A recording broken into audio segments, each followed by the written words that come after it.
Are you ready for Combat Night? Back for another episode of the Combat Night podcast. Still don't have a name for it. We'll come up with a name. If you got an idea for a name for the podcast, drop it in the comments. Let us know. The Combat Night Crew Cast. I don't know. We'll come up with something niftier than Combat Crew Cast. That's not bad though. But guys, we're in studio today with an OG. I'm excited to have him with us. He is not the typical OG. He did not have all of his amateur fights with us, but I always say there's more than one way to earn your stripes with us. He came over here and took out a stud in Corey Taylor for one of his early on fights. Ended up fighting Walter Zelaya, another stud. But we have Mikey Conlon in studio today. I'm happy to have him with us. And already breaking stuff, about to kick him out. Our little YouTube What's up, placard. everybody? Hello. Happy. Sorry, guys, we're starting a little late today. I actually just flew back from Boston. If you guys are in Orlando, you know the weather is horrible. We actually did some circles in Atlanta, and then we finally landed about an hour late, and then the bags were another 30 minutes late. So we're here, though. We're here now. That's what matters. We're here. I'm happy to be here. So, Mikey, let's get started, man. Tell the crowd a little bit about yourself. How did you find yourself into martial arts? Let's start with that. What's up, guys? My name is Mikey Conlon. I'm a business owner, Lucky Edge Marketing. Follow it on Instagram. I was born in Jersey, raised in Tampa. Tampa's my hometown. I think Jacksonville's a little bit more my hometown now. I never thought I'd say that. Speaking of Corey Taylor, love that guy to death. Scariest guy I've ever fought. Never fight him again. What a debut, by the way, to fight Combat Night, and then I get him. Great. But no, I've been training martial arts for about a decade now. I took my first fight in 2014. I got bullied as a kid. Had a fight video go viral, which is kind of cool to see come full circle. And then I was just coined the MMA fighter. I was Mikey Conlon, the fighter, and no one really bullied me anymore. So that was pretty cool. One prom king. So it was two different high school experiences. So the first 2 years I was kind of terrified, didn't know who I was, and then had the fight video go viral. Then Mikey's the man. So that was cool. Nice. Old schoolyard fight, huh? Yeah, no, I can find the clip. I still have it, and I can post it to this day, and people be like, this video lives rent free in my head. I actually think about this often. it was a good video. It was 30 seconds in and out. Yeah, that's dope. I can imagine for a high school kid going viral for a fight, that's probably gonna make him real popular really quick. At the peak of like the transition from MySpace to Facebook and then YouTube kind of booming. It was right around 2011, 2012. That's dope. So how many fights do you have altogether in your career, and at what point did you join the ranks at Combat Night? You mentioned your debut with us was Corey Taylor. Jeez. And guys, if you debut with us after you've already had 7 or 8 fights, 6 fights, whatever, you're fighting a stud. We're going to find out really quick if you got it or you don't.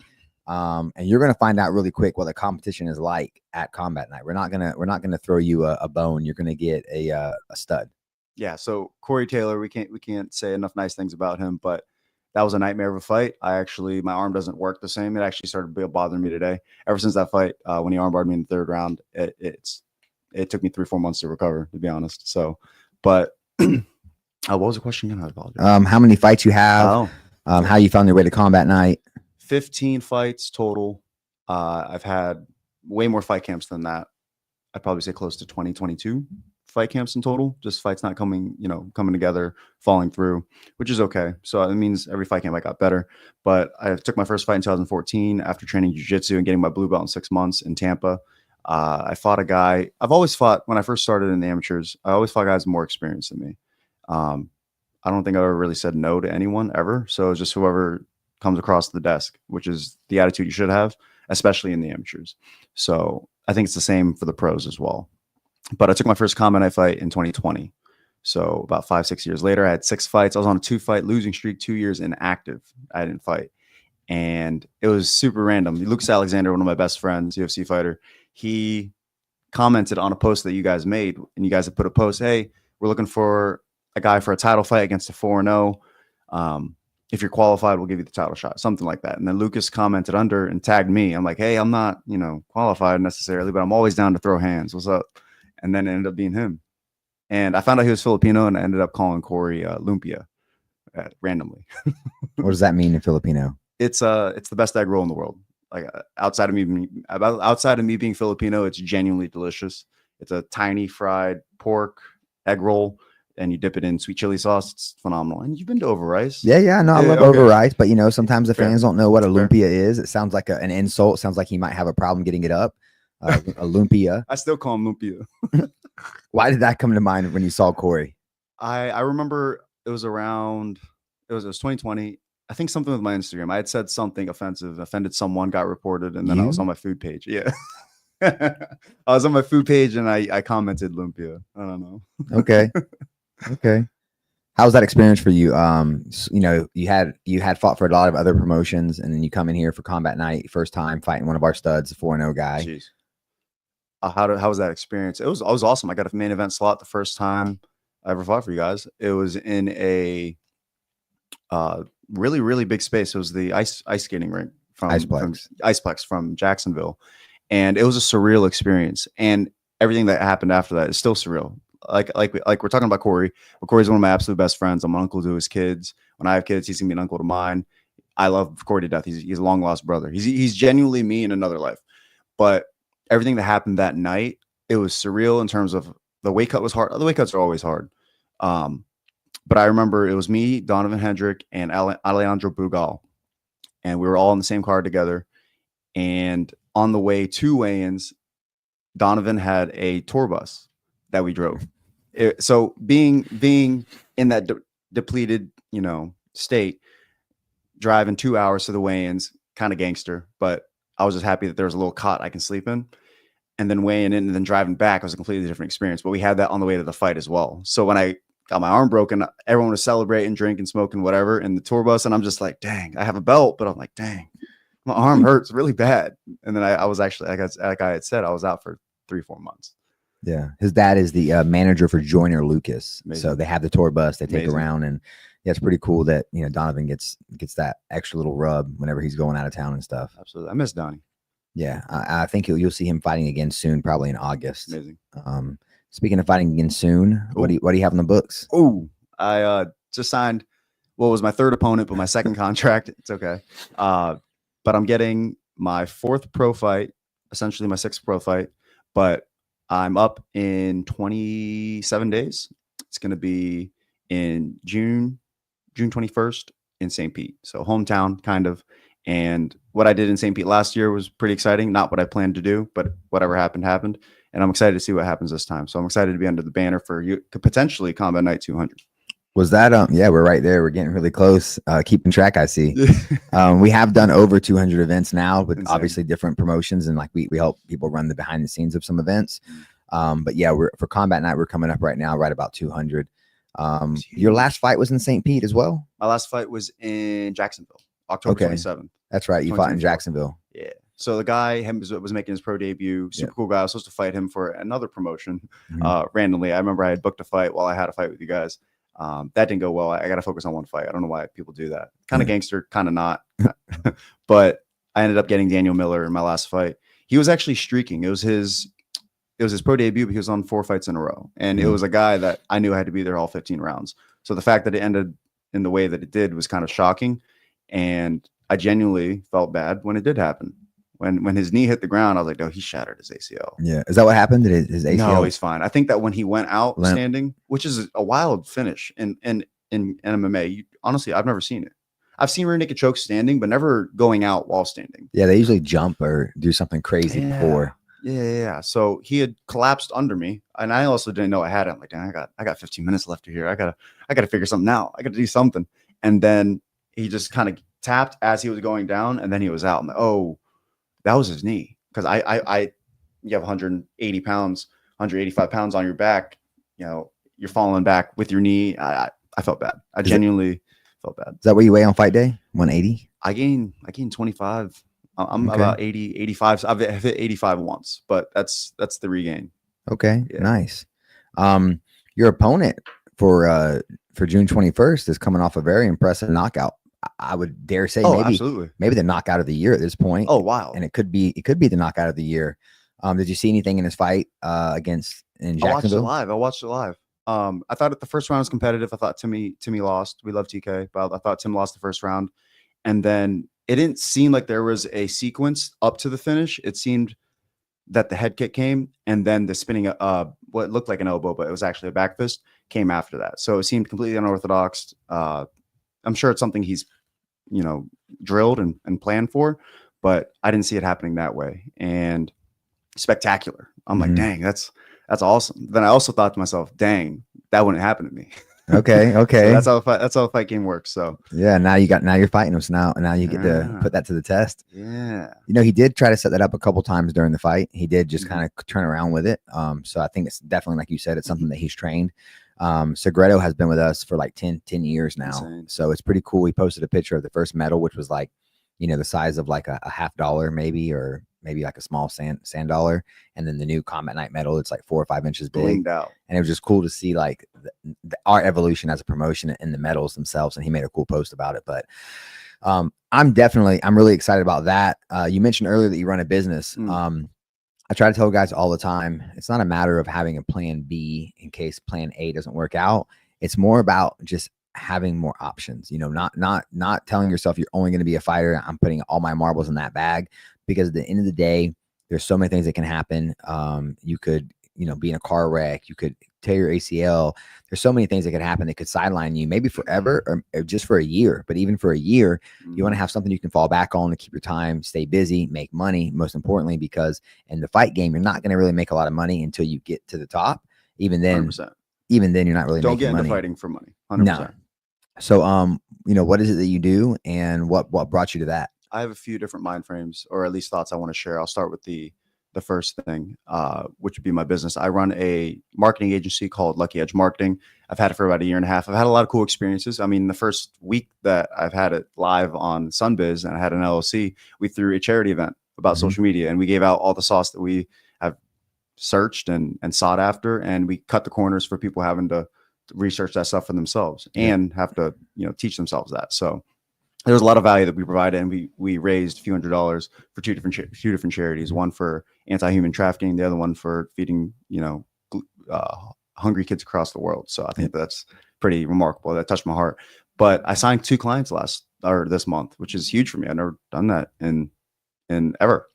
So that can change the trajectory of my 2025. When it comes to working, to any young fighters, here's a quick tip for y'all. For me, at least, it didn't really matter what I would do for work. I just wanted to be able to live enough to be able to train, because there is some type of, I wouldn't say prerequisite, but there is some element to fighting that requires you to struggle. And some people figure it out, some people don't, but financial struggles as a fighter is pretty common. And for me, it was just working any job I could and providing value now as a business owner to any business or creator or influencer that I can. So there's that. And then when it comes to, I lost that thought, actually. I completely lost it. But yeah, I just wanted to give that real quick. You're in fight camp, man. You're not drinking, are you? No, hitting man, the bottle? no, I've had a lot of opportunities. Okay, good. I'm making sure, And you know me over the years. Amateur Mikey was a little bit wild, a lot of it wild. And there would be fight camps where I would drink. Yeah. And I wouldn't hear the end of it. Yeah, no. If I catch guys, if I see your story and you are fighting for us, and I see you partying or drinking, boy, you're doing the wrong thing. Because if you're fighting for us, you're fighting a stud. I mean, you're going to be fighting someone hard. So I give everyone crap if I see them partying while I know they're supposed to be in fight camp. You talking about your businesses, so that's where you lost your train of thought. You're talking about your businesses and some things that have helped you as a young fighter and that you've done. You mentioned, I got it. There you go. So we were talking about fighting, and there's an analogy that my physical therapist 1.5 years, 2 years ago had told me, Dr. Kevin Melendez. He goes, fighting is just car crashes. It's throwing your body, you're throwing limbs, and everything's kind of unpredictable. So when I'm training, I'm pretty particular about who I train with.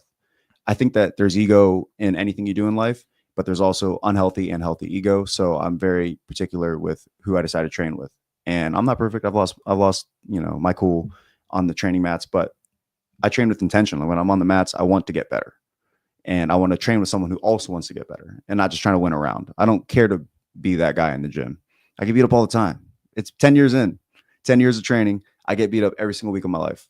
Yeah. And I don't think it's going to change anytime soon. And then I've noticed the guys that are beating me up, I remember venting to Julian, like, bro, I just can't figure it out. Mike, Lucas, JP, these guys just keep getting me. And he's like, bro, you really think you're supposed to beat them up? I'm like, oh yeah, you're right. Okay, it makes sense now. And then I look at where they're at and where their skills are at and all the time they put in. It makes sense. Yeah, I've been in the sport now with wrestling in high school, just competitive combat sports. That's cool. Yeah, I wrestled. I went to the state tournament and stuff. Yeah, you went to states. Yeah. How do you do?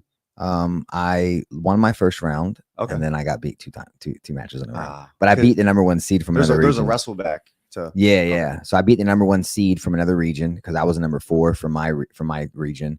I beat the number 1 seed, That is and so then cool. I lost 2 in a row. Okay. You know, I messed up my neck in training probably like 7-8 years ago. I used to be a guy that would play from the bottom. I didn't mind if someone had me in a front headlock. I would fight up, I'd wrestle up, and I messed up my neck pretty bad. It's fixed now, but just the style I used to grapple with is not conducive to getting older. And fair. So I quit. I don't really wrestle as much. I wrestle in the cage, but I don't wrestle in the open anymore because I'm just not trying to have my neck cranked on. Fair. But now I've lost my train of thought. But yeah, being in the sport for 25 years, like you said, everyone has an ego. If you don't have an ego, you're probably not going to be a successful fighter. I just don't know any fighter that's not that can truly say they don't have an ego. But also if your ego is too big, you know, you can ruin your fight career. I've seen guys that get into gym wars and you know, they're leaving their concussions on the mat. It's like, yo, you only got, a doctor told me one time, it was really good advice. He said, you only get so many concussions and you don't know how many you get. It's like one of those fun Everyone's punch got cards. A different. Yeah, you got a fun punch card over their head. every time you get a concussion, they click a cop out. And you don't know when it runs out, but when it runs out, it's out. You know, you got some guys like Chuck Liddell, or you got, you know, Frankie Edgar, who used to, you know, get dropped all the time and pop back up. And now Frankie, you touch his chin and he's out. Yeah. So it's very important to not leave the gym with a concussion. And I see guys do it all the time. I maybe had 4 or 5 ever. One was Corey, and then I've had 1 since, and then 2 before, you know, I got to Orlando. But there's another analogy that, well, I guess with concussions, it applies as well, but knockouts specifically. Your brain is like a lid, so it's tight at first. So when you first open like a jar of sauce for pasta, it takes that first bit is hard to get off, but after that, it's just easier and easier and easier to take off. So I think Julian had said that too. Julian's my head coach, Julian Williams, 12-1, super green on Tapology. Crazy. I don't know any coaches like that. Anyways, so when you get knocked out, it just gets easier and easier to get knocked out. Yep. And he said you got maybe 2 or 3 and you should probably call it a career. Yeah, I don't, and you know, the sad thing is too, is like not enough guys are actually taking the time off when they get knocked out. True. Or they get dropped. Yeah. You know, you see guys that like Bisping. I saw Bisping get messed up by Gio St. Pierre, and then I think not even a couple months, might have been less than 2 months later, 6 weeks later, he's fighting Kevin. It's like 2 weeks. It's like, yo, 2-3 weeks. First of all, UFC, you're dirty for putting your boy that, you know, literally built the European side of the UFC, in my opinion. You're throwing him right back out there to one of your young guns to get beat up after that was a streaking Kevin Gastelum. Yeah. It's like, you know, to me, it's like if you've been knocked out, you've been concussed, you have to sit on the sideline for a little bit and recover. You only got one brain, and as far as I know, they're not having successful brain transplants. So you mess up your knee, you got an ACL injury, boom, you get a new ACL, they'll fix it for you. Your hip, all these things they can replace, but when it comes to your brain, they ain't replacing that. So take care of your brain, take care of your health. You know, the supplement, they have so many supplements out there now that they didn't have years ago. So I agree with you, man. You know, it's important to have a healthy ego, but you don't want that bad ego to get the advantage of you. And more, I've seen guys who, it's usually the guy who pops off and gets mad and upset, the one who's getting knocked out. It's like, so keep your emotions in check, guys, especially you going into a fight. You want to be able to keep your emotions in check. You don't want to be too emotional in a fight. You want to be able to control those emotions and have them work for you, not against you. I don't think you should have any emotions when it comes to fighting. I don't think any of them serve you well at all. And just in anybody's personal life, I think we can all agree any decisions made off of emotion, or at least negative emotion, hasn't really panned out well for me. Yeah. So negative emotion, I think it's important to have some emotion. I think it's inevitable you're going to have the emotion when you're in there, but you don't want it to be in control of you. You want to be in control of your emotions. I think that's something to take a grasp on. But, quickly to the brain health, walnuts, salmon, and there's one more thing. I'm trying to think of which green it was. I wasn't sure if it was spinach but no, being mindful of what you eat helps with that too, because we are slowly kind of chipping away at our brain health. I try to keep myself sharp with podcasts and books. And when I'm in that routine, as well as, you know, staying on the mats, it's counter intuitive. I want to make sure, did I phrase that right? I want to make sure that I'm keeping my brain healthy, because it's such a small part of my life. No, I and don't be taking these shots. a lot of guys game too. And like, you know, people say like gaming's brain rot, but like it's not. If you think about it, it's working your reaction time, your hand-eye coordination, you're doing all these things whenever you're playing a game. Your brain is actively working. So I just whatever got it back is. into gaming myself. Oh yeah. Yeah, Mike got me back into gaming. I never had a PC in my life, and he had sponsored it and got me a PC. Okay. So we hang out in Discord. We play a bunch of games. He's actually big on gaming. He streams on a few different platforms. Like he's got it down, dude. The second he clicks, shout out Michael Davis, by the way. We love Mike. But the second he clicks go live, he's on 5-6 different platforms. Nice. And he's managing all the chats, talking to everybody. So I think he does a really good job at interacting with his fans. So you mentioned a couple guys now, like Lucas Alexander, Mike Davis, JP, these high-level guys. What is it like getting to work with these guys, and how do you think it's helped your game, especially these UFC athletes that, you know, can give you a lot of perspective? So earlier in my career, when I first started fighting, and I've always been a diehard UFC fan. Maybe it's phased out a little bit over the years. I still enjoy watching MMA just in general, any combat sport in general. But I used to study the best fighters in my weight class. So it'd be back then, it'd be Donald Cerrone, Connor when he was 155, Khabib, and I'd study the things that they did well. Now I'm in such a high level gym that I'm taking tendencies and techniques from the people that I'm training with, and I'm also creating my own style as well. So there's I would say of the people in the gym, I emulate the best: Mike, Lucas, a little bit of Julian, a little bit of Phil, and a little bit of JP. And then now I just started training with Lee Alves. His boxing's insane. I think he's going to do great things for what I lack with stringing my combos together. But no, I'm in such high level gym. We got a few Muay Thai coaches, a few jiu-jitsu coaches. We got Julian, the head honcho, the MMA coach. We have such high level brains in there. You have to actually go there and experience it. And I always invite my friends who aren't from this gym, and I'm like, yo, just come train. Let's just get better. Let's just spend a session together. And I've had people fly down. I've had people move up to Orlando just to be part of what we have at Fusion. And honestly, looking back at it in 10 years, I think this little era of Fusion would be special. And now we've got close to 10, maybe more UFC guys, active UFC guys, top 15 UFC guys on the mats. Yeah. So I don't know any gym that you can be a day one guy essentially and be on the same mats and share the same mats as those guys and maybe even train with them. Like for instance, we're not the number one in Florida, and the only reason is because there is Killcliff and ATT who have all the best fighters. So if you're a day one fighter and you're thinking about fighting and you try to go to one of those gyms, you're not going to even be able to walk past the doors probably. So Fusion is a very special thing. They build from the ground up. I've seen on Julian, I've seen his system and what he can do and his meticulous approach to specific positions in MMA. And I trust him fully with my career. So any fight he says yes to, I'm down. What he thinks I can do and how far I can go, he's co-signing on me big time. He's there. We're there. You said your hometown is considered Tampa. Yeah. How did the transition to Orlando happen? Dude, and wild. how did because I can't imagine you were driving from Tampa to train at Fusion. So how did you find Fusion? How did the transition happen? How did that happen? January 4th, 2019. I got a text from Jeff Bailey, Gracie Clearwater, owner and head coach. He had put in a group chat randomly. It was a few of the fighters of the Gracie Tampa Network. I remember Vince McGinnis was in there, one of my old teammates and mentors and coaches. And he's like, hey guys, we're going to Fusion on Saturday to spar if you're about that life. I saw that. And I'm like, I'm about that life. So I went. I think I had skipped wrestling that day to go. I'm really good at skipping wrestling, by the way. I'll never shoot a takedown on a fight ever. Anyways, so we had all carpooled all the way to Fusion. I remember having a little bit of fear going into it because I would look at the Fusion page and I would just see everyone looked so intense. It just wasn't what I was used to. And I had a little bit of fear going in. And then I actually remember being in the car. I think it was with Vince and Jeff Bailey and then Josh Valentine. We're driving over there and I'm messaging Mike Davis. I'm messaging Mike. I'm like, hey man, can you save me a round? Because I heard he was there. But on the way, they're going, hey, you got to be careful. Mike spars hard. Like Mike is a rough round. And I was like, oh, so I had an hour and a half, almost 2 hours of just, oh, what am I doing? I get to Fusion, my first 3 rounds. And it's just crazy how life works because the first 2 are my best friends and then the third one's my coach. So my first 2 rounds were Mike, and Mike went easy. I don't remember anything particularly mean about that round.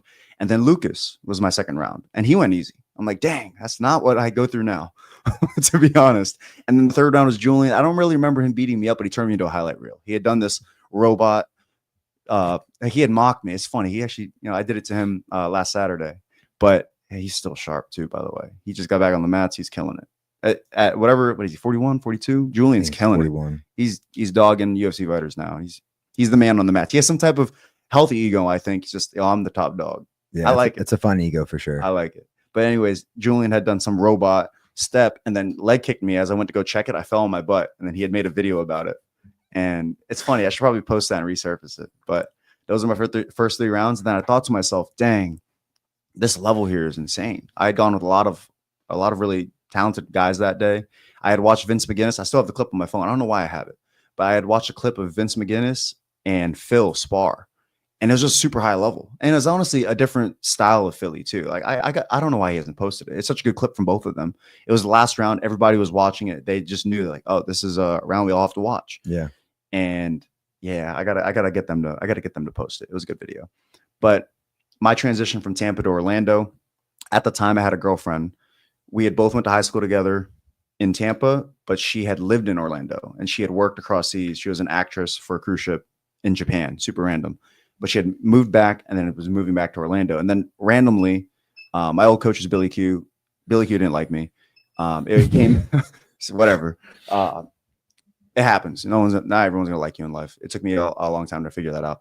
Anyways, as time went on, I was like, yeah, he really doesn't, because I would be at practice and then he'd be like, you guys are doing this and you guys are training at different camps. I'm like, that's me. Why aren't you saying my name? Say my name. And then we're like at the end of amateur sparring, we're all sitting on the wall. Hey guys, good, bring it in. Good work. I saw this, I saw that. And then he would just take these little digs. I'm like, dang, that's me, bro. Say my name. And even my teammates were like, oh, sorry, dude. I know it's you. But anyways, I had felt pushed out, so it was easy to leave. My girlfriend at the time goes, hey, you want to move to Orlando? I got an extra bedroom, or I have a bedroom with at least 2 different roommates. So anyways, she moved me to Orlando. I was like, yeah, I'm just friggin' sold all my stuff, moved out of my lease, and then I moved to Orlando. And then it was around March, April when I had made that jump, and then I had met you officially, and I had won the Josh Simon Foundation MMA scholarship, which is still active to this day, and you guys should totally apply. Yeah, it's amazing. It's amazing what you guys do. And at the time, I didn't have much money, so that money went straight to gear and to paying my gym dues. So that helped a lot. And then it was just I couldn't seem to get my bearings being in that new environment. Finding that job to stay on the mats, and then getting what was a career job that was taking me off the mats. I'm like, dang, I just couldn't catch my stride. So it took me about 1.5 years, still inactive, and then I took that Corey Taylor fight. And that's all she wrote. I've had a lot of on and offs, and I think that'll happen in life. I just think that no matter what you're going through financially or anything that you're going through, you should stay on the mats no matter what. Because 10 years is going to pass anyways. You're either going to be a pro fighter in the UFC black belt or you're not. So I don't have any regrets. I think everything happened as it should. And I'm still happy to be here. And man, when I first got to Fusion, I remember, and thank you for giving me so much limelight. I want to pass it back to you in a second. But I remember when I first got to Fusion, Julian goes, bro, you're one of the worst amateur fighters I've ever seen in my life. He's like, no, seriously, I would never let you fight. You can't even throw a punch. I don't even know how you want to fight. I was like, dang. Because I thought my ego from going from Tampa to Orlando, I thought I was one of the best amateurs at my old gym at Grace Tampa South. And then when I got to Fusion, I'm like, yeah, I'm not. I'm not. And dang, I might not ever be the best fighter in the room ever. So, and that's okay. I'm okay with that. That means I'm in the right room. Yeah, you don't want to be the best fighter in the room. No, but I know who the best fighter in the room is. It pisses me off. Who do you think is the best fighter in the room? Mike Davis, easy. He's the best fighter in the world. He's so gifted. He is so athletically talented, smart. He is I wouldn't disagree with you. Like he fell out of heaven and hit every positive good gene on the way down. And he's excellent at content and marketing, and he's super marketable. He's funny. Yeah. Man, Mike, are you single? Sorry. But no, you're right, man. Mike Davis is a very talented athlete, and you're lucky because you're staying with him, right? Y'all live, y'all have a room together, or not a room, but an apartment together. Yeah, that's my freaking roommate. That's dope. No, he literally is good at everything. And when it comes to MMA, I was actually talking about it today. We've seen the progression of MMA. So the Chuck Liddells, the Randy Couture's, and how it's one style and you kind of just clash. They weren't even fainting back then. Mm-mm. No, it's kind of crazy to think about. And then the wall wrestling was just so basic. Yeah. And then just to touch on Mike one last time, he's good at everything. He can wrestle, he can grapple, he has great clinch, he has good Muay Thai. His boxing is insane. So and it's crazy because he just hasn't been able to show it as often as he should. Yeah. You know, and he's going to be back very soon, by the way. Well, I mean, that's part of the sport, though. You know, you get injured, things happen. Yeah. And while you're healthy, especially if you're trying to make it, you know, I've been telling these guys a lot lately, like the landscape of the sport is changing. With Bellator being gone, a lot of their fighters being released, PFL cutting their $1 million tournament to $500,000. All these promotions are dying out. There's a lot of fighters looking to fight, so you have to stand out amongst a crowd of a lot of fighters. Before, you know, Bellator had a lot of guys signed, PFL had a lot of guys signed, but you know, now with Bellator gone, one of the major players, and then, you know, I think one championship is struggling. They're not having as many events. I just think that if you're gonna stand out, you have to be very active and very violent. You have to really have something. I love that violent part. Yeah, you have to have something that other people don't have. You know what I mean? Especially if you're American, it's even worse. If you're an American, if you're from the U.S., it's even harder. You know, look at the tough shows. The last 2 tough shows have been international, right? So the last one, or at least looking for a fight, was in Asia, Korea. Well, exactly. They're trying to expand in these markets. Well, you think about it. What, you know, the UFC's biggest market is US. There's no doubt about it. The UFC's biggest market is the US. They've already established that. They don't need it. So why should they keep signing US fighters? If they want to expand, they're going to have to sign the Korean fighters, the you know, Japan fighters, Japanese fighters. Mikey Conlon fighting out of the Philippines. The Filipino, exactly. Start repping that flag, man. Jeez. I mean, I'm Irish and Filipino, and I'm proud of both. Shout out to my mom and dad, but I guess I'm going to switch to Filipino. Yeah, get a flag made, man. They're trying to be heavy in Asia. I mean, you look at how many people are in the world, right? Like how many each country has, and Asia is probably the largest market. So they want more, you know, more fighters from around the world. So again, guys, if you're an American fighter, you got to find a way to stand out. And how do you stand out? You be very active. You be very violent. They're even releasing guys. You know, a guy named Carl Williams got released. I believe he was 3-1, and he lost 1 split decision. So it's like, yo, they're releasing guys that are winning. Aggressive cuts. Yeah, they're releasing guys that are winning. If you're not winning in dominating fashion with you know, violent, scary finishes, there's 100 guys waiting to get in to take your spot that will do that. And Jairzinho getting cut was huge for me too. Yeah, as a Muay Thai world champ, 80+ fights in Muay Thai, and he had a winning record in the UFC, some highlight reels, and one bad fight or one fight didn't go his way, and he's out. That's crazy. I mean, that's just the way, you know, but that's the landscape of the sport right now. I hope we see another major player coming up to offer opportunities. ONE FC, and maybe? I don't think it's ONE FC. No, I hear people talk about it too. I don't think it's. I fantasize it because they have Muay Thai and Jiu-Jitsu, and I can do MMA. It's a great idea. Don't get me wrong; it's a great idea. But I think you know, it starts from the top down. And I've obviously been around one championship a good bit, and to me, it's like often them. It's freaking nuts. Yeah, authenticity is the most important thing you can have in life. It doesn't matter if you're fighting, whatever you're doing. Being authentic and true to who you are is very, very important. And I think they are selling a fake perception for the world to see, so that they're bigger than they actually are. I think they're doing that, but they're also like this whole like we're our fighters are heroes, and like you don't treat your fighters like heroes. Shut up. That's what I heard that too. Like, I'll tell you what, I look at their social media sometimes. I see a ton of bots in their comments, and their likes go up like this. So I think that they buy as well, and we're good at finding that. Yeah, we are. I think a lot of people do that in social media, which we'll segue into that now. Dude. The do's and don'ts of social media. I'm sure you got a lot, but don't buy followers. Like, don't do it. Or likes or comments. Yeah, don't and none of that. Like, I can pull up my page right now. Any of my pages, my personal page, you're gonna see 5 million views the past month. The Combat Night page, you're gonna see 15, 25 million views the past month. All of that too. All organic. 0.01 from ads, because we do run some ads for our events, but you don't want that, because you know, if I get on to go make a comment on a reel and the first 5 comments are, let her live her life, she thought so, she was, come check my bio. It's like, yo, you got a bunch of bots. I'm not even gonna comment because I don't want my page to get messed up. So I won't even like show you love now. I'll probably unfollow you too. Oh, jeez. If I do follow. What I understand about social media, there's always patch updates for Instagram and on TikTok. So I try to keep up with them. And for my proof of concept, I like to try to build my platform so that I can help build the platforms of other people's. But when you buy comments, likes, shares, whatever, whenever you're done buying all of that, the algorithm notices that traffic, but they're not active accounts. So the second that you stop paying for it, it dips big time, and it's not even worth it. And it's a lot of money. It's pricey, but that's just what social media sells. One, social media is not real life. We'll start with that. You can definitely I can tell the difference between people's lives and how they really are, because it's all just sunshine and rainbows on there. So I try to be vulnerable sometimes. I try to let people know, like, hey, this is I've been struggling a little bit, but I'm gonna keep it through. Just stay tuned for what I do next.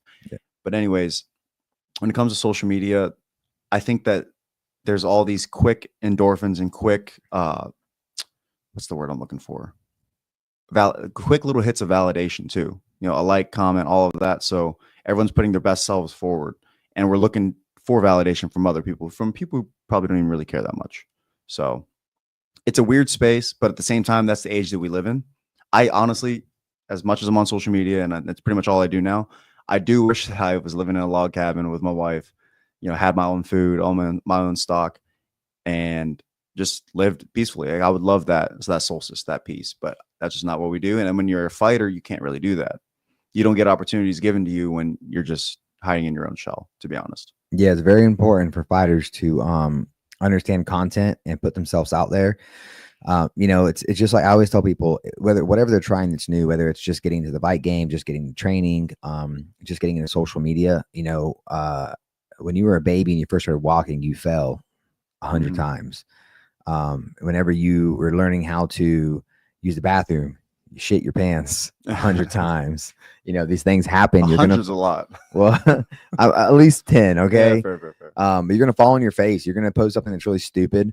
And guess what? You can just archive it. You can delete it. Nobody saw it anyways. Yeah, exactly. If you don't have a big following, that's what I always tell people. It's like, I was trying to help someone the other day, a content guy, and he was like, I was telling him, hey man, you really want to do this, this, and this. He wanted to collab with us on a video that he made. And he was like, oh, you know, we're really just doing this for the fighter. And when this whole, like, wrote me a paragraph about how it's just for the fighter. And I was like, well, don't you want the fighter to get seen more? Isn't that the point? Like, you want the fighter to get more views and more love and more potential opportunities to get sponsors.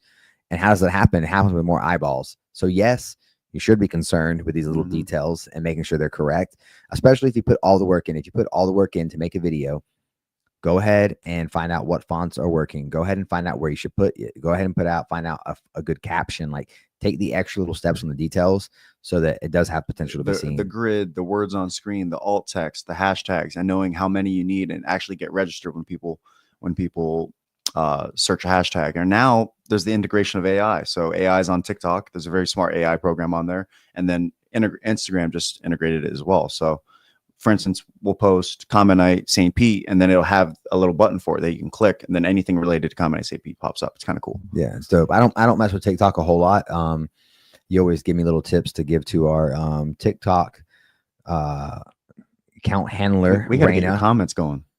Yeah, well, the comments are on there now. Okay, good. We got age approved. Okay, jeez. I'm not sure how that happened. I'm sure there was some mistake that was made. You guys are killing it on there too. I think 25K.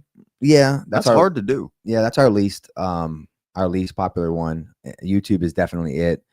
So we're about to hit 250,000 on YouTube, huh? Nuts. Yeah, we're about to hit 250,000 on YouTube. And what I like is, you know, what I always tell people is, it doesn't matter your following, doesn't matter how many likes or comments you're getting on a post. What matters is you can press that professional dashboard and show a sponsor. These are the real numbers, because sponsors are getting keen to this now.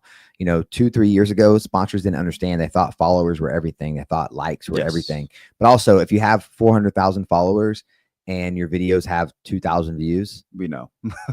Everyone knows. Like, even the people you're trying to get for sponsors, if you don't know, then you're just not active at all in real life. Whenever I'm mentoring people or taking coaching calls for Lucky Edge, sorry to cut you off, but I explain it as, it looks good, but it's steroids. It's the steroids of social media. We know it looks good, but the people who know. Yeah, you're not fooling anybody. No. And me and Mike talk about this all the time. We're like, yo, look at this guy buying his likes. Well, look how many followers he has. Look how many likes he has. And you can tell when something goes viral. And you should, by the way, since we're on this, guys, if you have a viral reel, anything over 100 grand, or even if you had 1 million, you should pin it at the top of your page. I think that's very important, because that's what brought the people to your account. They're going to want to see it again, or send it to their friend. Yep. Or when other people come to see your account and they see that's the first video, they're going to watch it. So you want to put like your best foot forward whenever you're pinning your reels. But yeah, it's so funny to me that, you know, I did not care. I could care less about social media. You were actually, so crazy. I was, he asked me, Mikey asked me one day, hey, why does Julian have a blue check mark, but you don't? And I was like, I don't know, because I don't want one. Back when they really mattered. Yeah, back before you could buy a blue check mark. They still kind of matter. Yeah, you know what? if you there's different little things that people who didn't buy it get than people who did buy it. Oh, okay. Like I get priority in people's inboxes. So if I inbox somebody that I don't notification follow, wise too, I see like my post, it'll be like, oh, Mitch liked it, and then it will remind me. Yep. So it gives the real blue check marks a priority different than someone who's not a real blue check mark. But you said something to me and you were like, yo, why don't you have a blue check mark? And I was like, I don't care. And you were like, well, you should care. And I was like, I mean, I really don't though. Like, it doesn't matter to me if I have a blue check mark next to my name. And you were like, well, here's the reasons why you should care. And you like gave me a little list, blah, blah, blah, blah, blah. And I was like, all right. So I reached out to one championship and I was like, hey, I was like, I wanted to get verified. You know, you guys, because they told me I could. They would verify me. And I was like, hey, I wanted to get my account verified. And they were like, yeah, no problem. We'll get it verified for you. They did it. Yeah, one championship did it. Then I had it like maybe a week later. I woke up one day, I had a blue check mark, and I was like, was there a special notification? Yeah, it just told me you've received your blue check you're mark. better than everyone now. But now, like back to the validation thing, there was a time in 2022 where I was making maybe $100 a month off of Reels. I was getting paid off the views, which is crazy because I'm so much better at creating content now, and I know how to actually keep people on my videos. So I probably make way more money now. But they had taken the ability to, at least for me, I'm sure people still have it, but they've taken my ability to make money off of my views away. And then a month later, so what they were paying the creators and incentivizing the creators to do, they had released the paying for the blue check marks, which is now Meta verified or something. And I believe it's $15-20 a month. They had made back a few million in the first month of them releasing that, just because people wanted to feel important and feel seen, which is crazy. It really doesn't matter. It doesn't, but it makes your account more safe, right? Yes. I do want those protections, and I hate that they dangle that over my head, but I refuse to buy a blue check. No, I agree. I wonder, can you still get verified without buying one? I try. Okay. So it still is a process. It's 2 or 3 articles that you have to submit that were written about you. I have those. It's, legal documentation, and then you have to pick the category of what you are, which I guess I would be an entertainer for now. Yeah. So I try, but try again in 30 days when they say no. I'd like to try. I got to do some cooler stuff in life. I should try from Combat Night account. I've never tried. I should go try that. I saw JT earned his right before the time that you can buy them. So Technique Boxing has theirs. Nice. Might have been maybe Mike Perry's. Mike Perry, probably. Yeah.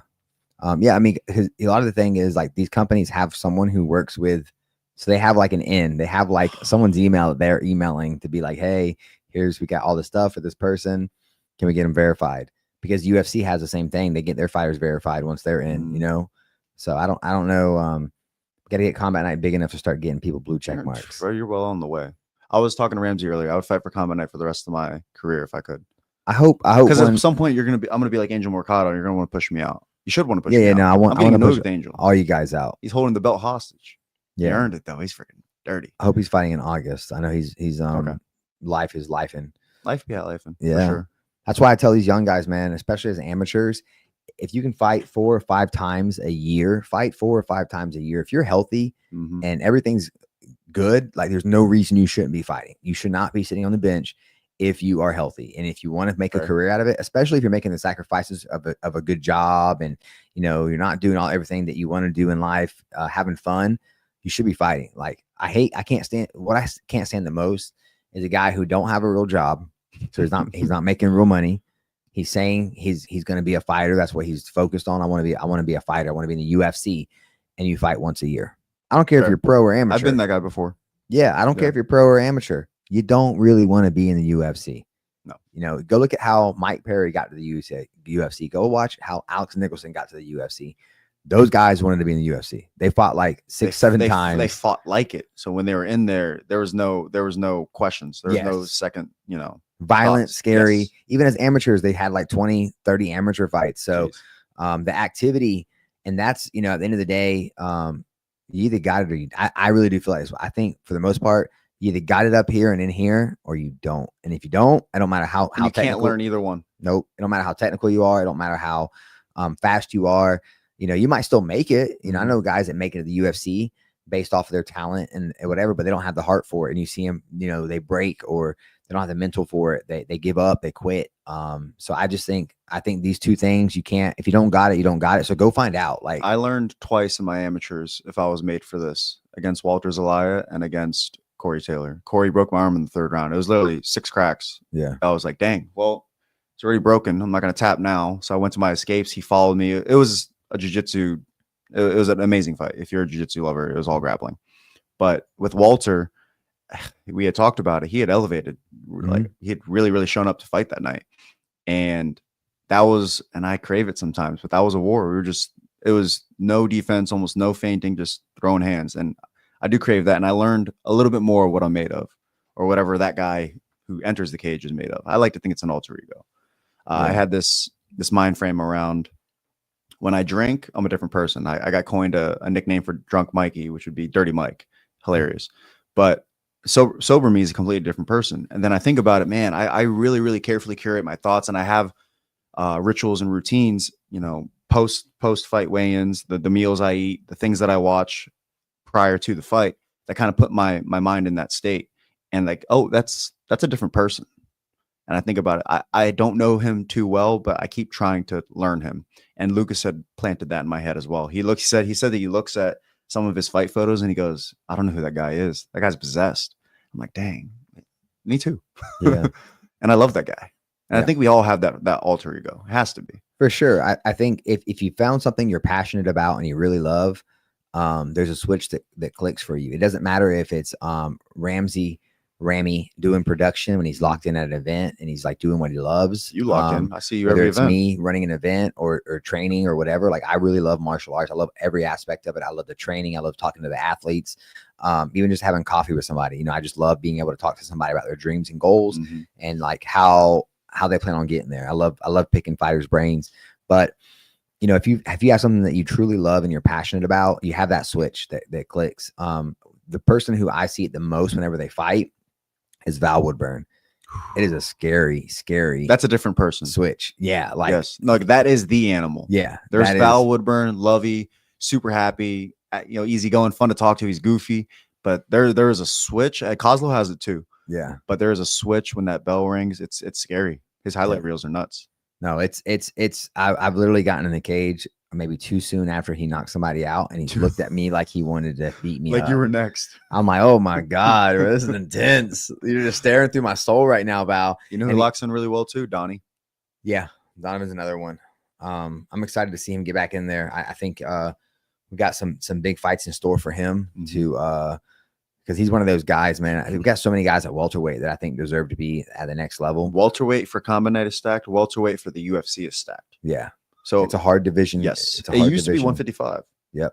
Well, you think about it, 55 and 70, that's the most average, you know, male is probably in those two weight classes. Like, they're, you know, if you're an athletic, in shape male, those are probably it. Maybe even 45, like 45 to 70 is probably the thickest divisions. Like, you have the most fighters to compete with, most athletic, most skilled. Yep. And most guys trying to get in as well. You know, so I got to go 35 then, huh? I would. Let's go 55 first, Mikey. Yeah. Let's make 55 first. Full accountability, guys. Missed weight my last fight. 0.2. 0.2, but you'll get there. Crazy. Was that butt naked trying to make weight? Yeah, it might have just actually been on a tilted that platform. It could have been. It could have been. So it could have been 0.4. Gee, stop. Stop. But I will be working. I have a nutritionist now, and I have a sports psychologist. And honestly, I might use Benzie to help me cut weight. Yeah. I use a lot of his protocols, but I would like his hands-on help. So, you know, I always tell guys this too, is like, obviously you're investing in your fight career. It's what you want to do. You know, MMA is a cheap sport in comparison to what you would have to invest if you wanted to be, say, a hockey player, or if you wanted to be a baseball player. You know, we're talking about hundreds of dollars for a bat, hundreds of dollars for a glove. MMA, the barrier to entry is pretty affordable. You know, you can get a nice custom mouthpiece for like $150, $100 from Impact mouth guards, damage control. You know, DC is my favorite. It's cheap. It's not it's not cheap. It's affordable. So you could literally get a nice diamond cup, $80, nice mouthpiece, 120, 150. You could be all in for $500 and have really good equipment to protect yourself. And then, you know, once you get a little more established, you're like, hey, this is really what I want to do. Okay, get a nutritionist. Okay, find the extra little things that are going to help you get to the next level. I see so many guys who are so scared to maybe not even scared. I think a lot of them just expect for people to give them stuff. And to get I'm it an for equal free. value person, brother. If something's being given to me, I have to give something back. Yeah, you have. It's got to make sense. Like, and if you don't have a social media presence to plug them and show them love, why do you deserve anything for free? But it's very important that you invest in your career, whether it's the safety equipment, whether it's the nutritionist, the mental coaching. The most I've ever been locked in for a fight, I had a mental coach, as when I fought Gian Herrera. Okay. I got beat, but going into that fight, I probably shouldn't have even fought. I had a horrible weight cut. You told me about that. It was dumb. Not accountability on myself. You know, that 100%. if I could go back to my fight career, I wish I had invested more time in my diet and how I did my weight cuts. I just I learned from everybody and figured it out. And I had good weight cuts, but like I didn't have a process. So sometimes it was really good. Sometimes it's really dumb. If you really think about it, no one really tells you what to do when you first start MMA. Unless you have someone that really cares about you off rip, telling you like, hey man, you got to do this. You got to make sure you water load this way, cut your sodium this night. You should be eating this and lowering your carbs at night. No one really taught me. Nah, it's very rare that unless you are that talkative person that has charisma and can meet people and talk well, then someone might put you under their wing and help you out. But yeah, there's no code for MMA. And we should be looking out for each other. Way more. I mean, that's such a volatile sport. We were just talking about how every injuries, sorry to cut you off, but injuries are so prone. I mean, in any athletics in general, you're prone to injury, but we're literally here emulating theft, yes, murder, yes. It's, but that goes across the board for so many things. That's not just one. If your boy's got a sponsor and he posts about a sponsor, everyone of his boys should comment. If he's got 10,000 followers, 100 guys in the gym, it takes 2 seconds. Why aren't everybody in the gym commenting and showing that post love? We post a poster of somebody who's fighting in Orlando out of the Fusion or out of Jungle or at any of these big Dark Wolf, at any of these big gyms that I know have hundreds of members, and it gets 120 likes, which isn't bad. It gets 6 comments. I'm like, yo, where's the support for your boy? Like, show your boy some love. Just fire emojis. Yeah. It takes 2 seconds. But you know what? Those same people, you go to their story and they're sharing Mimazar, they're sharing UFC, they're sharing PFL. It's like, yo, support your homeboys. I guess social media is different. For me, I used to be, and I think everyone probably works this way, support the people that support you. For me, it's when I support someone I genuinely care about, and I also support someone I see myself in. Like, man, I really admire how hard that guy's working. Or this guy's a content creator. This guy's an aspiring, professional fighter. He's trying really hard. I can see the efforts. I want to support him. Like, I want to see him do it. And it takes me 2-3 seconds, and it costs me $0. Yeah. No money at all. And you don't know what you could be doing for that guy. Is me. Everyone, please tag, like, comment, share. Yeah. Yeah. No, I mean, I know, right? It's so funny. I have guys hitting me up asking me for free tickets to Combat Night. And it's like, yo, audacity. What do you like? What? Come help us build it's a cage. Business. Yeah. Come help us do something. Like, help out some way. Fair. It's just I see fighters all the time asking their coaches for free mitt work or free privates, and it's like, yo, time is, if anything, just the time alone. The time is money, and it's valuable. You can't get it back. Time to me is more valuable than money. And people will pay to get their time back. Yeah. When you reach a certain status of wealth, or even people at all levels of wealth. Yeah, that's where I'm at currently in my life, is that I'm trying to buy my time back. It's I look at Combat Night in 13 years, and even before that, I look at 25 years of martial arts. I have all that 25 years has led me to Combat Night. The first 12, whatever. Now it's been 13 with Combat Night. Insane. But all the investment I made to get here in my time and energy that I've invested to be where I'm at right now, man, I used to give away my time for free. And I had a friend, Charlie Benham, who was like, bro, he's like, you got to stop doing that, man. Stop giving people free privates. Quit. You go above and beyond for everybody. Like, yo, you need to, you got a family on the way. It's my boy was coming. He's like, you need to start transitioning to giving the time to the family and all these things. And if someone wants just time, gave away free work today. Well, to an extent, you got to do it for a while, right? Like, I did a lot of free work to get where I am. 100%. But what he did for me was, he told me, he goes, how much do you think an hour of your time with your kid is? And how valuable is that 1 hour with your kid, with your girl? And that's what you charge somebody for a private. And he's like, right now there might be a big gap. And he was like, so you got to make a sacrifice. Maybe you think that time's worth $150, but for right now you can only get 50. So you start with 50 and you'll build up to that. That's interesting you say that. My charge is 85 an hour, and that's not based off of the hour. It's based off the 10 years of experience. I'll be a dad one day, and now that's going to be 200. Sorry, guys. You had your chance. No, that's interesting. Yeah. Yeah. There's guys that sponsor us. I won't say which sponsor, but there's sponsors that have been with us from the very beginning. I kid you not. What they get for $1,500 is wild. We sell for $10,000 now. The price don't go up. Loyalty is very important to me and my team. So loyalty is like way up here. So, but these Everybody guys has a price though. Nah, that these sponsors will never go up. I'm glad. If someone could come in and be like, yo, I want that spot for 20 grand. Majority of people have a price. Let's put it that way. I would never, their price just won't go up. There's a handful of them. But it means a lot to me that they believed in me when we first got started. They were helping us. Without them, we wouldn't be where we are right now. It took them investing in us and trusting us with their brand to be where we are right now. And I don't forget that. So I admire that about you, because there can be that one sponsor and then another sponsor is flashing a ton of money in your face. And most people will see, oh, 1,500, 10 grand. Let's go with the 10 grand. That's in their head. We earned that and we're worthy of that. But there's a little bit of loyalty, and I actually really admire you sticking to the yeah, no, it'll always be that way, man. Same thing with working with us. We got guys all the time. Oh, I want to work with you guys, like, and their first thing is like, how much am I going to get paid? And it's like, I don't know how good you are, bro. I don't even know if you're going to provide even work that I want to pay for. I might not even want your free work. Like, there's people that literally their free work is not worth it. I'm like, yo, get out of here. Like, you don't even deserve to be hanging out with us right now. Yeah. So I think about guys like Ramy and, starting out making $150, Angel, $150 to do $1,000 worth of work. It's like the amount of work these guys were doing. And you know what they were doing? Sweat equity. They were investing their time and their energy with us. They believed in us again. So it's that loyalty. These guys believed in us. It is, I believe, a disservice to them and the whole team if I just bring somebody in and pay them more, whatever they're asking for, because, oh, I'm good at this, or I can be good at this. It's like, no, you will prove to us that you're good at something. And then if you gel with us too, it's like, you got to kind of get along with us as well, So it's been cool as we add new members. I think one of the more recent ones would be like Miles.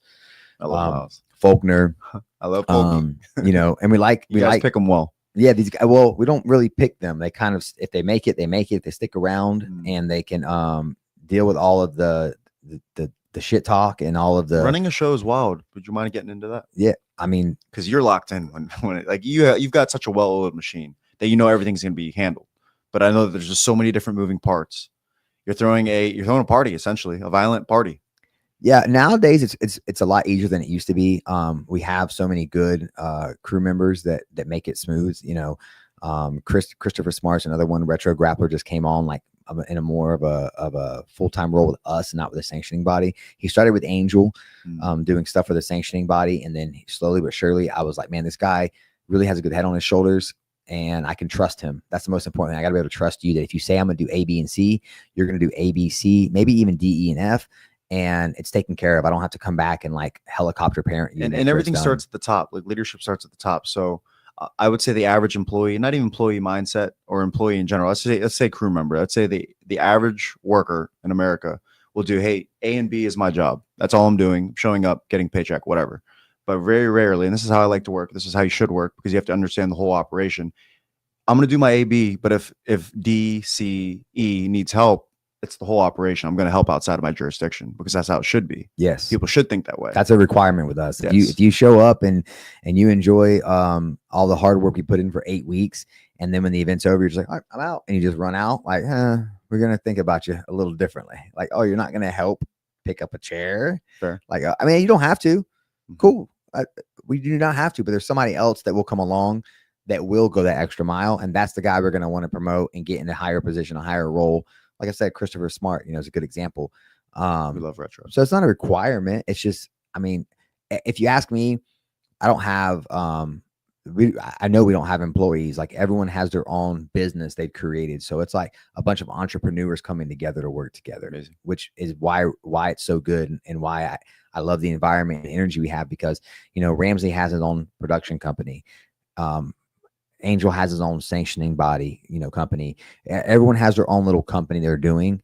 And it's not just like, they're like subcontractors for me. It's not, they're not employees. So that's not, you know, I think a lot of places that's not how it is. Right. They're hiring people and they're they're just, and it's a different relationship, subcontractor to, you know, contractor, and employee to boss. For sure. Different. A ton of freedom.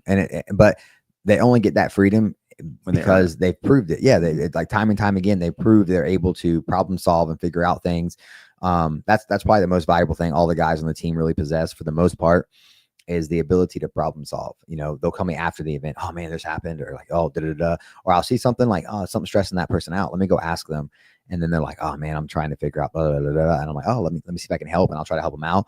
But I can't stand people who just come to you and like, the lights aren't working. I'm like, okay, fix it. And they're like, oh, what do I do? I'm like, turn them on.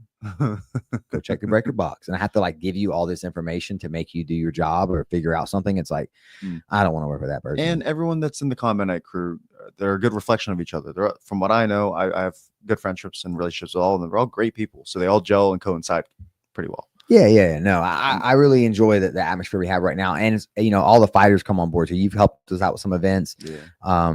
Ben Paz has helped out with some events, like Alex. Like I love that too, is that I want to get the community involved more. Like if I have an opportunity to pay somebody $100 or $200, I do not want to pay someone's brothers or sister or cousin. I want to pay a fighter that's in the gym. Face. I want to get someone from the jungle. I want to get somebody from Fusion. You know, that was like Miles. I don't even know. I don't know how. Oh, he did the press conference.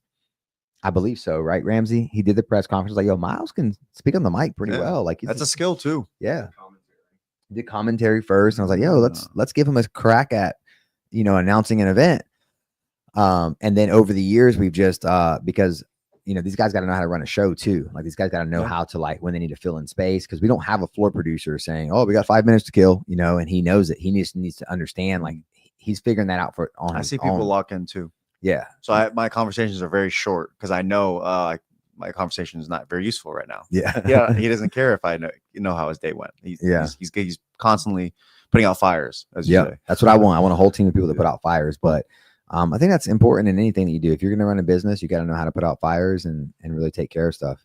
So with the upcoming events, how do you feel about it? We have June 21st, we have June 7th, and then there's Fort Lauderdale, June 29th. July 26th. Oops, I messed that up. July 19th. Okay. July so a little bit of a gap. Yeah. Okay, cool. Yeah, July 19th. You guys do a really good job at stacking the talent and matching people up. And from what I understand, it's just everyone wants to fight for Combat Night. I tease Ben's best friend, Macias. I'm like, oh, you're a combat boy now. You're a Combat Night boy now. That's crazy. I like Macias a lot. He's cool. Yeah, he's a good dude. I really like him. He's a good fighter too. The dude scraps. He scraps. He throws down.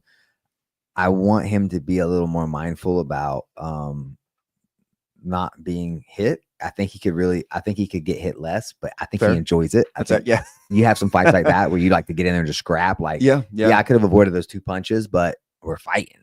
But yeah, I like Macias a lot, and I like that whole Tampa. That's probably my favorite event right now because it's new, and I get to figure out more and problem solve more. But the St. Pete in terms of Tampa or that area, okay. It's just fun. Tampa's got some good MMA. Oh yeah, a lot of good. They've grown a lot over the years. I think unfortunately there's not enough MMA events going on over there that are high quality.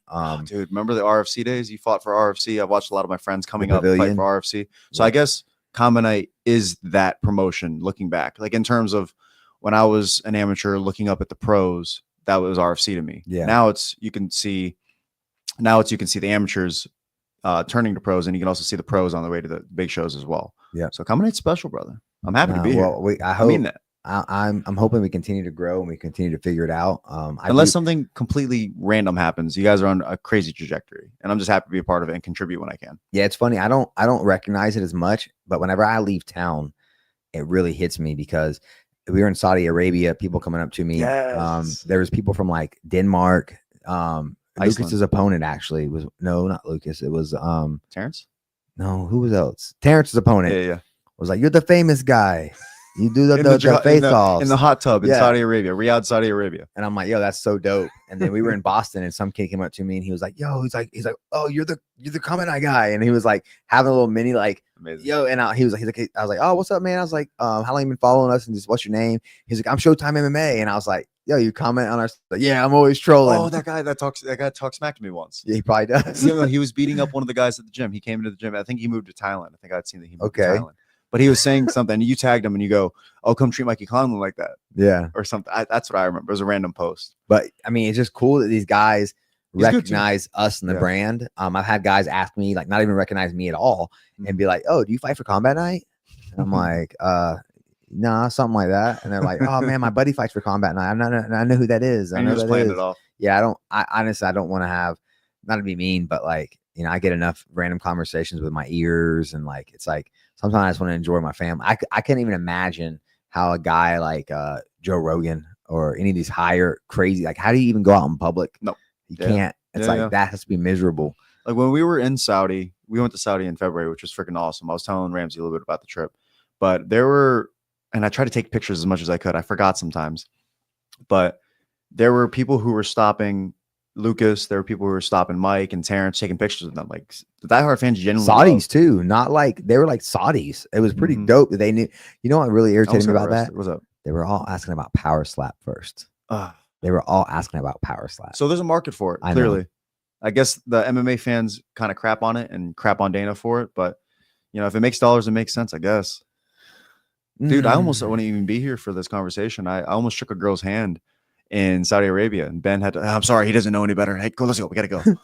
And if she just looked the wrong way at the right person, I'd be in Saudi right now. Yeah. Thankfully, they're a lot more lenient nowadays too. Yeah. Way more lenient. They were telling us, like, I think 5-6 years ago, they decided they shouldn't be chopping off everyone's heads. But no, I tell you what, people don't act up in the Middle East. I've been in the Middle East 3 times, and I wish that we had that type of fear here. Yeah. Because man, I can leave my phone. I know it's going to be there when I get back, or at the lost and found. I feel very safe. Honestly, people, I think the Middle East has a bad rap overall, especially places in the UAE. Like the UAE is super safe, but I feel safer there than I do in Chicago. Oh, geez, that's such a or New York place. Okay, yeah. I mean, any of our major cities, like downtown Orlando. I don't feel safe there. No, not anymore. See, I'm really good at mitigating situations where I have to defend myself and not putting myself in situations where something can happen. Yeah, I just avoid it now. Yeah. I used to love the risk of maybe I go out tonight and get in a fight, but like the older I get, it's like, man, I don't want to have to even think about someone saying or looking at us or even having that opportunity for something to go left. Yeah. And I've seen over the years, there's people in the fight world with egos who do go out who do hurt people. Oh, I mean, all the time. Like you see guys getting arrested for it. I've only ever had one interaction. It was in 2022. I was with Carlos, and someone had pissed off Carlos. Carlos had exacted his revenge quietly, and we're walking away. We're about to go meet some friends downtown. I was budgeting that day, so I had a thing of juice, and I put a little bit of vodka in it. I'm like, hey man, we're hitting this. We're going back and forth, and then 2 girls and 4 guys start running up to us. Hey, mother. You know, yelling at us, like almost just 0 to 100. They had figured out what Carlos had done, and then a girl kicked Carlos, and then it was 4 guys on Carlos, and I had to take one down. And had been other people, not 2 of the nicest guys possible, it could have gone really bad. Oh yeah. And we were able to subdue them. They had stole his phone. Thank God they didn't smash it. Then the cops eventually came. We got the phone back. Carlos won.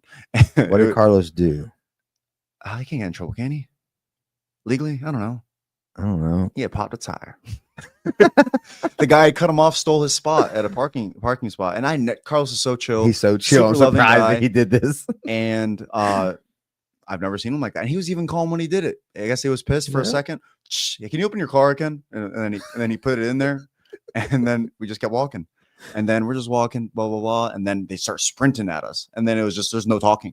I didn't do it. What are you talking about? We saw you, blah, blah, blah, boom. So I was happy I didn't slam a guy on his neck. I was able to subdue him and then go back to Carlos and make sure he wasn't getting jumped. Yeah. They had ripped his shirt. The girls are swinging too. Super ugly scenario. They were young kids though. I'd probably say in the 20s. It could have ended up really, really bad back then. I mean, nowadays, man, it's just not safe to be getting. I've nothing. I've probably been in 50 or 60 street fights in my 50, 60. Too many. I grew up in a very rough neighborhood, Polk County.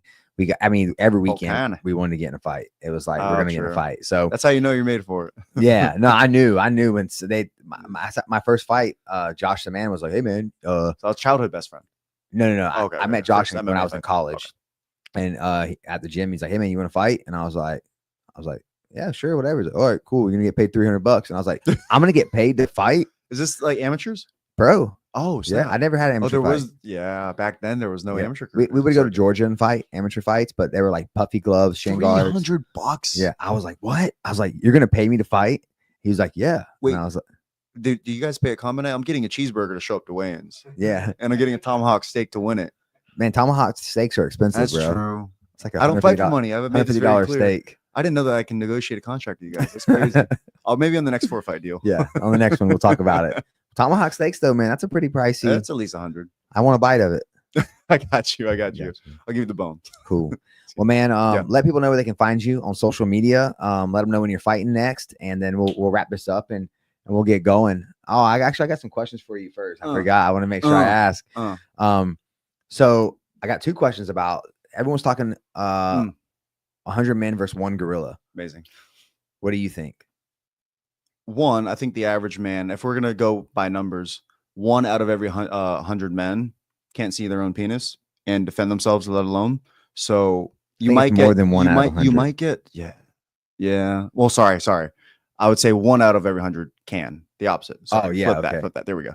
And I would say that of the random people that are going to be assorted, maybe there's 3 or 4 born killers that can actually defend themselves. I'm also going to give the gorilla credit. The physique, the strength, the power, it's all in their favor. I'm sure they know how to defend themselves. But technique-wise, you get those 3 guys who have technique and are able to actually maybe chop a leg, run, let the guys kind of get bulldozed and pile drived into oblivion.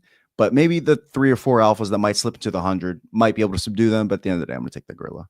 Okay. Yeah. But if I can pick the 100, you think it's easy if you can pick the 100? if I can pick all 100 people, I'll even put myself in there. I'll just watch. Who goes first? John Jones.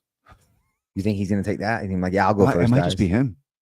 It might just be him. That's all we need. You think John Jones could be the gorilla? How much does a gorilla weigh? Oh, can he make 265? 450. Really? You know he's gonna gouge his eyes. Fair. You know he'll rip off his penis. Oh yeah, John Jones is gonna gouge their eye. Well, I'm just saying. Let's just say you can pick a roster of 100 UFC fighters. I'm pretty confident in that. I don't know, man. I think that, And the gas tank and his grappling 0.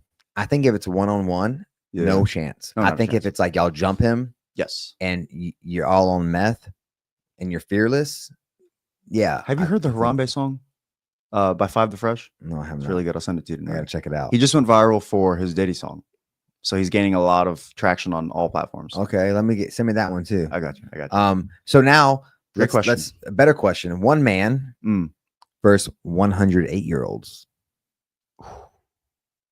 Randomized genders and age, and Just 108-year-olds. I don't trust the man. I think the 8-year-olds get it done. I just don't trust the masculinity of men anymore. I don't trust them to defend themselves. The average man can't.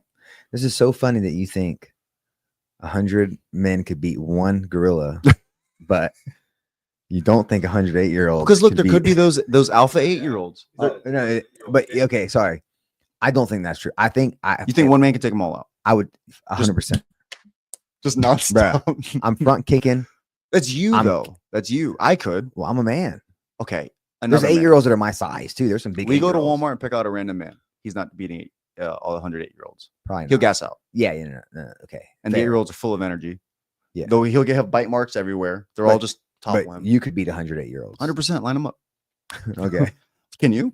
Yeah, I think you 100%. can. Yeah, 100%. Yes. I'm glad. Phil doesn't think that would happen. Phil thinks 108-year-olds would beat a man. I think so too. That's what I said. No, 108-year-olds would beat Phil. Oh, what? Yes. He has great Ask him. defense. Ask him about That's it. so random. I think he's messing with you. Maybe, but he seemed pretty serious. He had convinced me he voted for Kamala, but then he didn't. He had convinced a lot of people. He likes to troll. I like Yeah, people. If he's you don't know pretty- Phil, you can really not like him. But if you know him, he's pretty cool. Fair. Very last question. I can't believe I almost ended without these questions too. You're good. You're good. What's your favorite conspiracy theory? What do you think is like, that's not really a Jeez. conspiracy theory. That's real. I mean, there's Hollywood, there's 9/11, Dang, there's a deep What's hole. your favorite? Well, right now it's going to be Diddy because there are a plethora of people who are doing the same exact things Diddy's doing. But I think Diddy either didn't re-sign a contract or pissed off the wrong people, and he's getting pushed out forward. So I'd seen a video earlier today that had clarified that the Cassie video surfaced, and then 2 weeks later he was apprehended. So the media had painted a narrative, Diddy's the bad guy, and then Diddy gets arrested. So honestly, I think the media controls everything. Yeah, I think they're losing control, but I think overall, like Good, for 'cause you people and me, seek information and the truth. yeah, for us, they're not in control. But Yeah. you know, how many single moms, single dads, or 9-to-5 workers that still eat Takis and Mountain Dew for dinner? They're not watching for dinner. They're not paying attention. You know what I mean? Like there's a lot of sheeple out there that I love my mom to death. I think she's a little bit more open-eyed nowadays, but there was a time in the prior years where she'd be like, hey, are you watching the news or are you watching CNN? I was like, that's what they feed you. Yeah. You got to seek information and you got to seek all angles. And honestly, you got to have an opinion and you got to not be married to that opinion. There you go. Because you should be able to change every 5 minutes. When new information, let alone the truth, is gathered, you should stick to that truth. Yeah, if you can prove me wrong, cool. I'm not ignorant. I will give me good facts, evidence, and I will go that way. Last question. Ooh. Yeah. Did we go to the moon? Did we? Yeah, do you think we went to the Like moon? America? America. Wasn't it Russia first? No. That was part of the big deal, was that we beat them there. Oh. I mean, the Russians cheated. It was very important at the time. It was like, was two it world powers. It was multiple world Armstrong, powers. correct? Did we go to the moon? Oh man, I feel like I'm back in school. According to what I learned and what they taught me, yes. Okay. Can I confirm it? No. Do I care enough to research it? No. Unless there's like hey, we have a wait list to go to the moon now. We actually have access to the moon. You guys can teleport. Then I would probably, okay, it is legit. We can actually go to the moon, but we're not there yet. Do you know about the there's a lot of stuff. I'll send you a website. You don't have to research it. Just go to Surreal.com, I think it is, Surreal, and he'll give you all the videos. This guy's done everything for you. Okay. You just get to watch stuff. And you should also check out You Won't Believe Me Official. Bunch of conspiracy theories. That's how I get my fix. Okay, I'll check that out. I like conspiracies. I'm a big fan. Good content too. I don't believe anything the government's if the government's behind it, I'm gonna go and say Specifically the American government. Any government. Oh, true. Any government. True. Yeah. Dang. Yeah. I when it comes to conspiracy theories, you're crazy until you're not. Yeah. And I'd rather be crazy. Yeah. Because none of it affects me really. So it doesn't No. really matter. It's just fun. It's like, some people like to scroll through reels and just spend an hour doing that. I would rather go look at conspiracies and talk shit to my boys and give each other shit about one last it. tidbit too. When it comes to content, you're either consuming or you're creating. And you Very can do much. both. I mean, you can definitely do both, but the people who are being consumed are getting seen and getting the opportunities. And I consume to create. I don't consume just to like be bored and like doom scroll. I do not do that. If I'm consuming, it's because I'm trying to be inspired by an idea to make a video for myself. This is something I say in my calls, my coaching calls. I'll tell people the content you like consuming, you should create content similar to that, but you add your own spin on it. Yes. Because if something worked and performed well, it'll perform well for you, different niche, different brand, whatever. Just the things you like consuming. Like for instance, my food page, I don't do it as much, but I love watching some food influencers eat in the car and talk about their food. I don't know why. You hated that. I can't do the mukbangs. The where it's just- mukbang. no, I like when they talk. Yeah. It can't be too much eating. I do it for the personality. Yeah. I don't like when they close up and they're putting food in the mouth. It's like, Yeah, oh, that's fair. That's fair. I just don't. But let people know where they can find you on social media, man, and we'll get out of here and get going for the night. Let's do it. Mikey Conlon 1 across all platforms. Mikey Conlon 1 under ROS. I'm probably not going to change that for a while. It's been a few years of that, but I noticed all the fighters do, their first and last name MMA. I'm a lot more than just fighting. It's just one of the many things that I do, but probably the most important. But yeah, find me on all platforms. Send me a message. I'd love to tap in with you guys and connect. And if I can help you in any way, consider me a resource. All right. Sounds good, Mikey. It's fun having you here today, man. Appreciate the time, brother.